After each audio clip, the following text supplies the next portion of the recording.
Alright guys, today we're going to be talking about taking outline notes. This is just a short lesson on how to take this variety of notes. First off, what are outline notes? Outline notes are a way for you to condense information from text. Outline notes can keep you organized and on top of social studies concepts. Outline notes are the kind of notes that I provide you on PowerPoints. First off, how should I start with outline notes? First, you're going to start with section titles. Then you can use colored pens or highlighters to organize your notes. And finally, I'd recommend using bullets or numbers so that you know where each note starts. How do I know what to write? This is a problem for a lot of kids. First, look for bold words. They're typically most important. Also, look for info related to key topics or events, and use guide questions if possible. Let's try some example text. The Middle Ages in Europe reached a high point during the 1200s. In the 1300s, however, disaster struck.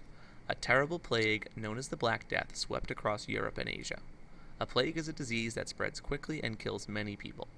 Most scientists think the Black Death was bubonic plague, a disease caused by a type of bacteria carried by fleas. These fleas infested black rats, and in the Middle Ages, these rats were everywhere.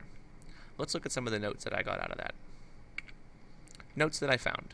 So first off, I'm going to start with the letter A in my section title. It's the Middle Ages.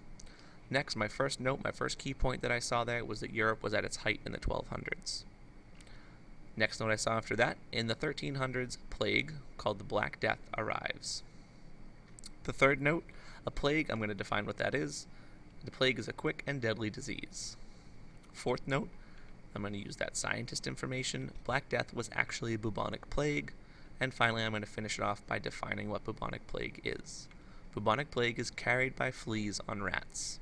So you can see how much shorter here I have 5 simple statements, whereas initially I had this paragraph. So it's much quicker to review this than it would be to look at this paragraph over and over again. Okay, moving on. I have my notes, now what? What should you use your outline notes for? Outline notes are a great way to shorten information. They can be used to review for quizzes. It's much faster to read through your notes once or twice than it would be to read the entire section. Also, your notes are written in a language that you understand best. If you have any questions about how to take notes or need any help, feel free to let me know in class, or you can comment below. Hope you enjoyed the video.